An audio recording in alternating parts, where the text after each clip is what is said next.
Welcome to the Best Hopes podcast. My name is Adam Froer.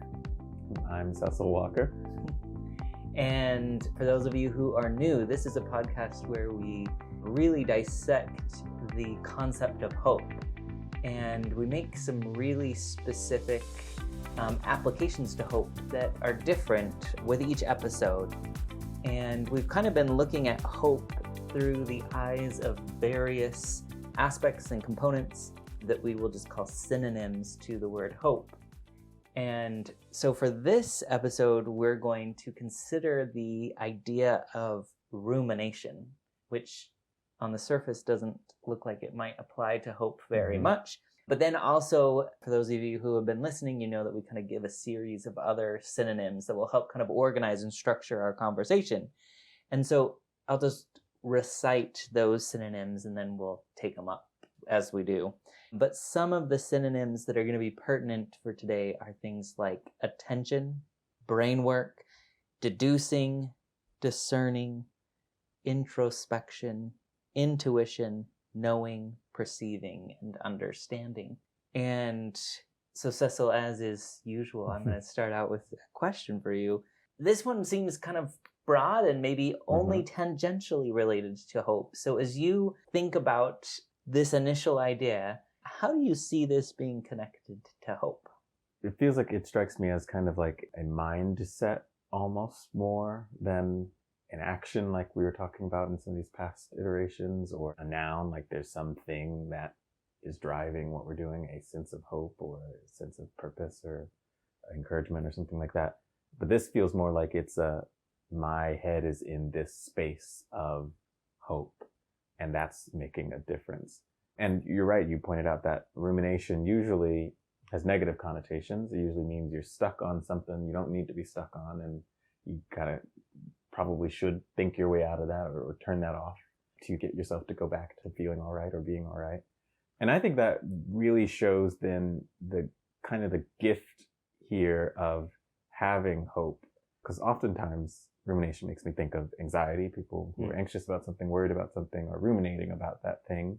And oftentimes they'll describe it as, you know, if I could stop thinking about it, I would, but I'm just like magnetized to it. I'm stuck thinking about this thing. I'm stuck thinking in this way. I'm afraid this outcome is going to happen. I'm worried that this is going to be a risk. This is going to be a problem. But if someone was ruminating in the direction of hope, they're stuck thinking about an outcome they are kind of excited to see or looking forward to seeing. That sounds like the exact opposite. And that sounds like a gift, like someone would be lucky to have their head stuck thinking that kind of a way, or stuck. I just keep lurking and lingering on imagining how well things are going to go, or how satisfied I'll be with this outcome, or how things could just pan out in just the right way, or how I could take advantage of just these right opportunities. I feel like I'm saying a million things all at once, but as an opener, I think that's the first thing that comes to me, is that this feels like it mirrors the anxiety kind of rumination that we're probably most used to seeing when people talk about rumination. Yeah, I love that idea, actually. It's almost like you take that thing causes people problems or difficulty, and by turning it upside down, in essence, you're saying that could actually be something really worthwhile. And two of those words that are mentioned in that list really, really stand out to me that are connected to this idea. Two words that I haven't really thought much about, but the first one is brain work. I just love that idea of like, I'm in my brain and I'm just like slowly churning, right? I'm working out, how could this possibly be? I think of people like engineers, or like there's some really complex problem that they've got to figure out and work on, and they need it to come out in a certain way. And it's like, how do I understand this concept? The other thing that makes me think of is that my wife, she makes and alters wedding dresses. And I think sometimes altering a wedding dress is harder than just making it from scratch, because you have to take something that exists and figure out, how do I change it into something else that's more what I want? And I think that idea of like, I can take all these materials that I've got, but I have to figure out how they go together in a different way. I have to figure out like what structure I need to have. And sometimes she'll say to me, I do my best, this sounds so foreign to me, but I do my best thinking when I sleep. And she said, if I go to bed thinking about this idea, then I have dreams and it'll be like, okay, I could try this. No, that's not going to work because of this. I could try this. No, that wouldn't work because of this. And it's like this trial and error, but it's all mental trial and error. And then she'll oftentimes wake up and she'll be like, I know how to do this now. And again, that's foreign to me that you can do that in your sleep. But I think that same idea of mental work that is all devoted to coming up with a plan or developing an outcome. And I think sometimes we think about that. We give it a negative connotation of like, I'm failing because I can't figure this out. Where in reality, that's just the work that goes into making a reality of what you want. Yeah. I think it's such a brilliant way to look at any situation someone might be in, because it feels like we're all too familiar with the negative side of things, with the worried, anxious side of things. But that people could approach this and do the brain work from a hopeful side of things, or from an expectation of this thing will work out. And I just got to think of and figure out and do the work of making my way through it. I feel like that would just have drastically different outcomes. And what it really immediately makes me think of is this self-fulfilling prophecy. And usually that's also associated, I think, with something negative. And for those who might not be very familiar with it, the self-fulfilling prophecy is this concept that something an assumption you're acting under could become true just because you're assuming that, just because you think it. So if you think you're not good at your job, or you think that people are going to see you as someone who's strange and not very good at social situations, working under those assumptions leads you to kind of stifle yourself at work, or it leads you to make awkward conversation because you're assuming this person doesn't like you or thinks you're awkward or something. And so what you're assuming becomes true because you're operating under that assumption. But it could have the same power in a different direction. If you're operating under the assumption of exactly what I want will be the outcome. They'll see me how I want them to see me. I'll make my way to the place where I want to get to. Living your life through that kind of a lens could propel you to make that more realistic in the same kind of a way. And I think it operates through this brainwork thing, through this, like, I'm thinking, I'm ruminating, I'm doing all this mental effort over this desirable thing that I want, rather than, what we're more used to, I think, seeing in people is, I'm afraid of this outcome, so I'm going to think day and night about this outcome. And everything that I see around me looks like it's pointing in the direction of that scary thing. And I'm always constantly seeing evidence for why this scary thing is a real and present danger, even though I could probably catch evidence for why what I'm hoping for, what I'd actually like to happen, could also be very real and present. Yeah, I think that's really beautiful. I think the other thing, previously I said that there were two words that stood out to me, and then I realized as you were talking, I really only talked about one of them. That's true. But I think the other one is so connected to what you're talking about. And the other word that I was going to point out was this idea of understanding, right? That as you go into this process, I think hoping to come up with an answer, hoping to come up with an outcome that you're happy with, or to have clarity. I think a lot of times when we talk to people, they just say, I want clarity. And I think this idea of rumination is useful, but oftentimes understanding only comes as you wade through the complexity. And so I love the combination of brain work leading to understanding, and how hope really is woven throughout. Like, hope inspires the brain work. Hope leads to understanding. Hope, all of that, I think, then would lead to action, like moving in that direction. And I think sometimes when we think of something complex, right? Or even if we're reading something new, like a Shakespeare play or a poem or something, right? There's this rumination that has to happen to where we start to just slowly pull it apart, where we take like one word and we say, why did they choose that word to put in there? Or we take the words that are there and we apply them to various aspects of our life. Like, if this showed up within my relationship, what would that look like? Or if this showed up while I was at work, what would that look like? And by mentally utilizing that information, by ruminating on it, it leads to further understanding or further insight, something that we didn't see there before, all of a sudden is like, oh, look, I think we do this a lot, right? With religious texts, we read and we apply it in different aspects of our lives. With, like I said before, like literature or movies, right? You watch it once, but unless you spend time ruminating, you don't really grasp all of the potential meaning or all of the potential implications of that movie. And I know we've had conversations around how we go to movies with some people and they just are like, I'm passively taking this in. And then Right. they have to hear us talk about it and they're like, why would you watch a movie that way? So maybe I'm out of bounds here. But I think with all of these cultural components, symbology is the same, right? It only leads to understanding if we take the time to ruminate on the possible implications. Yeah, I think that makes a lot of sense. And what that kind of also reveals to me is the only way to engage in rumination is under some assumption of there is an answer. You can work it out. And I think like the same way you would solve a math problem, it's like, I don't have it yet, but I know it exists. I know that answer to this thing exists. And I just have to do the work to get to that. And I think that embodies so much of this hope stuff that we've talked about on so many episodes of this. But to live your life in a way that kind of holds on to just an assumption of the thing is there, what I want, who I want to be, the thing I desire, I know it exists. I know there is a path to that. If I just think it through, if I just figure it out, do the mental work, I'll find it. I'll unlock whatever this puzzle is to get myself to be where I want to be. But that kind of leads me to what I always tend to think about in, well, any of our conversations, but for this podcast too, is what do we do with this fascinating information? If someone wants to access like a mindset of hope, they want to access the mental work, the brain work, the understanding, to be able to ruminate in this direction rather than another direction, how do you lead them to that? What do they do to do that? Yeah, I think that's a great question. And I'm going to add just one more component that I hope will inform that. But as you were talking too, I remembered or I realized if we go into this rumination process with the expectation or understanding of there is the solution or the idea or the meaning, it's there, it exists.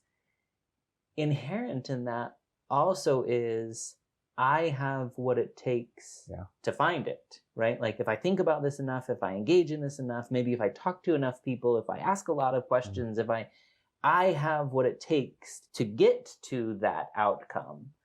And so I think when you take those concepts and then lay it onto your question of, so like, what do you do with it? I think I think you can do lots of things with it, but I think one thing you can do with it is take stock of, I'm capable. I think it's the opposite of worry and anxiety, like you were talking about before. A lot of what fuels anxiety is, what if I'm not capable? What if this happens and I can't manage it? Or what if that thing occurs and I don't know how to deal with it? Or I'm incapable of it, right? And so much of that worry and rumination is about a deficit of, if something happens and I'm not up to the challenge, what then? Yeah. And I think that this kind of understanding of hope means before I enter into this rumination process, it almost makes this rumination process purposeful, right? I go into it thinking, okay, what is the outcome or what is it that I'm trying to figure out? What is it about me that I can bring to this process? What are my strengths, my skills, my qualities that would contribute to me being successful in this way?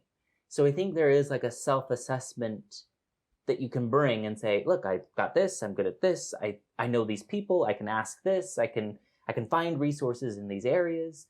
And almost like confidence builds or hope builds if I'm purposeful about it. So I think that's one piece, but I think the other piece about it is when it gets difficult, because inevitably like this brain work stuff is going to get hard. And so I think what you can do is pause and just acknowledge, okay, I'm in the midst of it. Like this is the work that I think a lot of times we think about hope and we think we have to postpone like the celebration or the achievement or whatever. And I think when we think about rumination as the idea of like, I guess I would say this is hope in action. I'm doing this because I'm hopeful. I'm engaging in this process because I have hope. And so I think when you hit up against a difficulty or some block in the rumination, you pausing and being like, this is it. This is the purpose of this. This is when hitting this block makes me need to ruminate more. It makes me need to engage in this process more. It makes me need to reevaluate what skills do I have, or who can I access? Mm-hmm. Or I guess what I would say is it provides meaning to the struggle. Mm. You're not just struggling until you get to the end, but the struggle is where you achieve. The struggle is where you prove, like, I do have what it takes, even when it feels like it's difficult. Yeah. It very much sounds like you're turning the attention to the stuff people might be tempted to jump over to get to the outcomes that they want. But you're saying this kind of hope kind of grounds you in the fact that this is it. The work is the hope. It is the stuff. It is what's advancing you. And so you should be able to value that and be in that and commit to doing that work and investing in, or at least acknowledging the abilities that you have to allow you to navigate your way down there. The other thing that you also said, that you didn't say it in this exact way, but I thought of this as you were describing it. It also sounds like you were saying the way you were describing, more of this mirror in between how people deal with anxiety and ruminations in that aspect and these kinds of ruminations. You were kind of working backwards and undoing the anxiety type of ruminations. You were saying, people feel helpless or incapable, and that leads to second guessing themselves and fearing the outcomes and all those kinds of things. And so then they get stuck in thinking about, how am I going to fix this thing? Or how can I work through this? How do I find the answers that I need to make me feel better about this situation? Or even just stuck in rotating that fear in their head. They can't find an answer. They're not even really working on a practical solution, but they just feel kind of stuck in the fear and the uncertainty of it all, and replaying, all that in their head. But if you follow that same kind of construction pattern that leads people to feel awful in that way, but in this other side, to more focused around hope, if people felt capable, they would, like you described, start to say, well, then how can I start to figure this out? How can I start to make my way through this thing? And they'd find themselves along that path, similarly to the anxiety, just feeling good about, the situation that they're in, kind of rotating that around in their head, experiencing the hypothetical, if this goes this way, I could be this happy, I could be this satisfied, I could reap all of these kinds of benefits. And I think the exact same way that anxiety ruminations can pull you out of a moment or make you less of yourself or stop you from being present, I think these hopeful kind of ruminations can enhance the moment. It can make you feel like more of yourself, more of a better version of yourself even. So I think all in all, it's just fascinating how something that might feel like a burden in one aspect, over here, it's like a path of work that needs to be, moved through, like you're saying, to get to the outcomes that you want. But also I can see all the benefits that you can reap along the way as you're thinking and working in this kind of a way. Yeah, I think one of the words that came to my mind as you were talking is this kind of hope is really grounded in becoming, right? That as I struggle through, as I ruminate, as I seek for this understanding, I'm becoming more capable. I'm becoming stronger. It's the same thing as going to the gym. It's very difficult to come up with okay, my outcome that I want when I go to the gym is X, right? Oftentimes we think about it as a loss in weight. But I would say that's about removing something. And I think this kind of rumination is really about the building of something. And so we'd say I want to get stronger. I want my endurance to improve. But it's hard to measure, am I stronger? Is my endurance better? Do I have better, persistence, whatever. And so holding those external down the road marks, that can't be the process. It's really about the becoming. It's about on this day, I lifted more than I did yesterday. On this day, I ran a little farther than I did yesterday, or I felt better when I was running today than I did yesterday. And so we measure success, I think, in this rumination process as just a comparison to yesterday. What I love about this kind of hope is that it's not that far out, unachievable hope, but it's Did today go better than yesterday? Yeah. Am I closer to understanding this today than I was yesterday? Did I find this new resource today that I didn't know was there yesterday? And what I love about that is that it is like that building. You just kind of feel like one more block go into place. And I think that then breeds hope. It's like, okay, if I saw improvement today, then I'm hopeful that when I do this again tomorrow, I'm going to feel the next block go into place tomorrow. And so that becoming really is the measure of this, not so much I achieved some far out thing.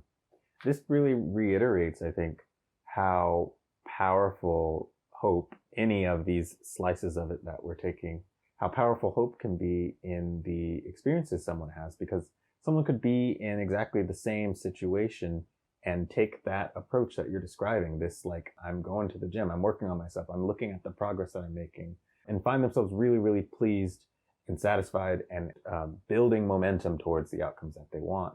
Or if they had a different mindset, a different perspective, they could see plenty of reasons why they're not where they want to be yet, and what's stopping them and what's making it harder, and all the feelings of I don't really want to do this, or I don't have the energy, or whatever.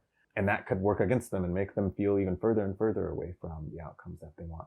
And the only difference there being how they're moving through those things and how they're the meaning that they're attaching to the hard stuff that they're doing, or lack of meaning, I guess, if you're feeling yourself not seeing it as significant or helpful. And what that kind of reminds me of is, I can never remember the books that I get any of these things from, but this has come up, I know, in a few books, is this idea of human progress in general. A lot of people, especially if you go off of what you see on the news, or you go off of, just general political takes on the current situation in the world, in this country, etc. A lot of people very easily can say the world is in a bad place. The world it's getting worse than it used to be. Generations before were better. There's more violence. There's more drugs. There's more, all of this. People have less patience. People have less sociability, all these kinds of things. But at the exact same time, you could look at all the statistics throughout the world and say that the world is much better than it used to be. There's lower child mortality rates. There's less hunger in the world. We have better medicines, which means there's less illness. Even in impoverished places, the poverty and the illness and the violence is shrinking over generations. The world is generally more educated than it used to be. There's less war than there used to be, certainly 100 years ago, but definitely since the beginning of, society, modern society. And so it's this mindset of, if there's something I'm working towards, and am I gathering a sense of the progress that I have and making the right meaning out of that progress as I move towards that thing? Or am I just lamenting how far away from that thing and all the ways that where I am right now is not the place that I want to be? And I think that directly informs what you do in the current moment too. You're going to be a different person. You're going to take different actions when you're living in one of these realities, even though they're both simultaneously the current reality. I love that idea, because what it does is it makes this thing that we've been talking about, like on a personal level, it makes it also applicable on a systemic level, on a global level, right? Governments or groups that are advocating for certain things, they could go into these really difficult, challenging problems, and they can ruminate, and they can do this brain work, and they can look at their resources, and they can try to tackle it in this way. And I think that leads to better outcomes and more hope. And so I think something that we've really considered on an individual level really has global implications. Absolutely, yeah. And I think that's really beautiful. All right, we probably have ruminated on this enough, but do you have anything else you want to add before we wrap this up?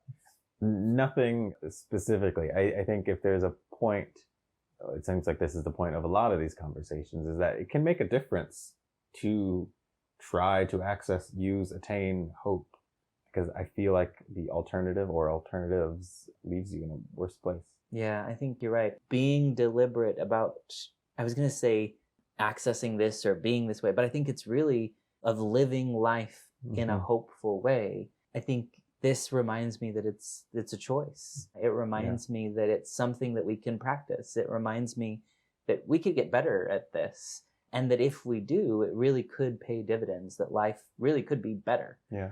And so I love having these conversations, because I leave each one of them thinking, man, this is so great. I want to live my life like this. Yeah. So thank you for having these conversations. Absolutely. For those of you out there listening, if you have enjoyed this conversation, or if you feel like there are people who could benefit from this, I think especially those people that we've talked about today who are stuck in that anxiety pattern or that anxiety way of being, if you feel like this might help them to kind of shift their way of being, please feel free to share this link in this episode with them, or any of the other episodes that we have created. It really would mean a lot to us. But until next time, go live hopeful lives.